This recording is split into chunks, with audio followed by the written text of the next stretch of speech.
co-main event time, and we are going to the bantamweight division, and it's a fight that a lot of people have been looking forward to for a while. It is Aljamain Sterling who is making the first defense of his belt, a very contentious belt, it has to be said, up against Petr Yan.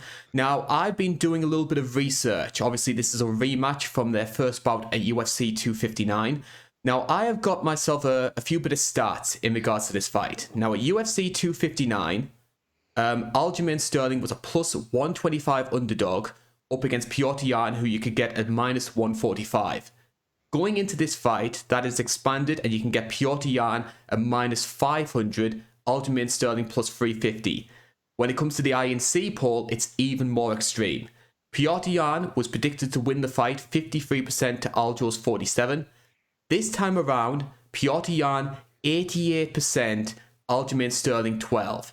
To put that into perspective, more people give Felicia Spencer a chance to win her title fight than they're giving Aljamain Sterling. That is, a shocking statistic. One thing I'll say though, I was a little shocked when you said that. I just pulled up the odds. One book, the most major book for MMA betting, did have Yan as the plus 100 and Sterling as a slight favorite, and then some other books had it flipped. The line was pretty much a 50-50 line the first time. I mean, people were betting both sides all week, and then obviously we saw one fighter be the much better fighter throughout that fight, but he still did lose due to the unfortunate knee. And I'm not really sure what happened because I consider Yan, one of the best fighters in the world. And it's just a huge, I don't know what it was, a brain fart or whatever you want to call it, a mistake for him to commit that foul. But we also did see John Jones, who has way more experience than Yan, probably double the experience, versus Anthony Smith, 10, 15 years into his career, he illegally kneed Smith in the head in the middle of their fight.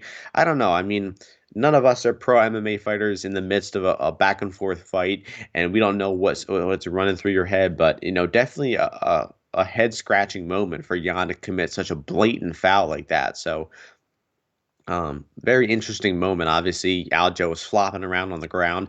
I don't really fault Aljo for taking the DQ win, right? I mean, I wouldn't have faulted Anthony Smith for taking it either, but he definitely did, sell it a little bit. But in my opinion, rewatching the fight just a few days ago, I thought Sterling was concussed severely in the first round. I mean, that the punch that dropped him in the first round, I thought was one of the most visible times that someone has been concussed in the middle of a fight. I mean, Sterling was falling all over the place. His coordination was off. His balance was off. His wrestling shots were terrible. I mean, I definitely think that he was concussed right away in that round one of the fight. And you got to give him credit because he came back and won round two of that fight right after he got dropped in round one. So I thought that was impressive based on that. But in terms of a rematch, the wrestling, obviously, people thought was going to go towards Aljo. Aljo just ran through Corey Sandhagen, got the takedown, got the back take. People thought that it was going to be a big, part of Aljamain's game plan. But Petr Yan looked like the better wrestler in almost every single grappling exchange. I mean, all the takedowns were on Yan's side. Aljo got one brief takedown, but I mean, Yan clowned him in the wrestling, and that was an area where people thought Sterling was going to have a huge advantage. The cardio, the 5-round experience, way in favor of Petr Yan. He fought a 5-round fight against Sandhagen, an amazing performance over 5 rounds since then. So, I mean, the 5-round experience, the power advantage, the wrestling, all is going towards Petr Yan, and I just don't see many areas where Aljamain has an advantage or a chance to win this fight. I do stand by my belief that we didn't see the best Aljamain Sterling at 259. I think the concussion was a big factor. I do agree with you that there was a definite change in his approach after that knockdown and beforehand. But also, I think maybe the occasion was maybe a bit too much for him. He maybe psyched himself up a bit too much, and it was almost like he was trying too hard to win. And I think the commentator said that. They said that at one point, that he's stiff and he's trying too hard. Yeah. One thing I will say, though, is I feel there's a lot of fan perceptions around Aljamain Sterling, which, because of how he won the title and because of his behavior afterwards, I think it sort of made people downplay how good Aljo actually is.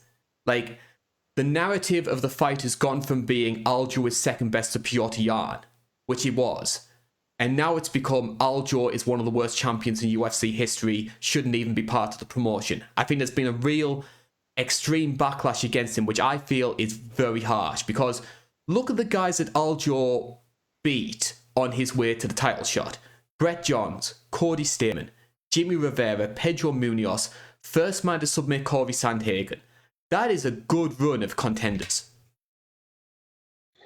Oh yeah, it's great. I mean, he what is a great fighter, no doubt about it. You know, probably top 15, 20 in the UFC, and just because he ran into Petr Yan, who could be top 2 in the UFC, doesn't make him a bad fighter all of a sudden. But I think that his attitude, his social media presence Yeah. since the fight has just made things much worse for him, right? If he took like a different approach to his win after the fight, if he made it more of a joke and whatnot and say, oh yeah, I was acting, I got my win bonus too, motherfuckers, I got this belt around my waist too, of course I sold that knee. I mean, I don't know, he just kind of has acted a little whiny since then, and he's made things worse for himself. But you can't take too much away from him. He is still a terrific fighter, and I wish him the best. I still think he's going to lose the fight, obviously, on Saturday. But after this fight, I still think there's a whole lot of matchups that are interesting for Aljamain. I would like to maybe see him fight the winner of Rob Font versus Marlon Vera after this fight, or maybe a Sandhagen rematch or something. That's still interesting. So definitely Sterling getting some undeserved hate, but he also made his own bed. There's a reason why. If Aljamain Sterling is to upset the odds, what do you think's the best avenue for him to do so? Is there anything you've seen in Petr Yan's game that maybe thinks Aljo has an opening here?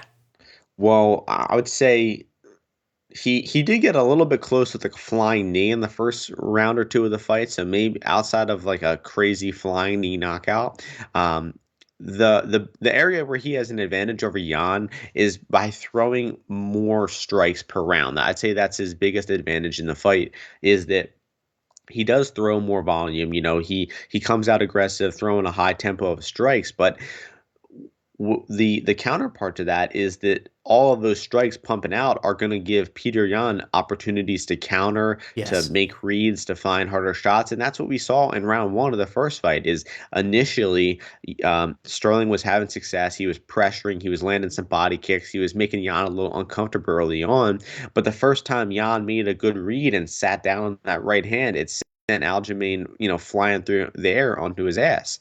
And he did recover well. He did get right back into the fight. He did do well in round two, but I his biggest advantage being that striking volume.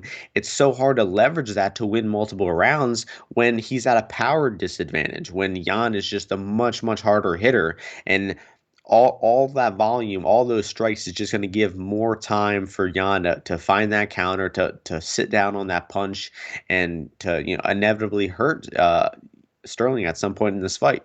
I think one of the biggest strengths that he's going to need is movement.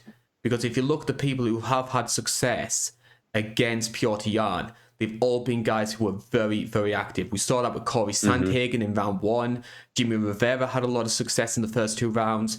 John Dodson to an extent.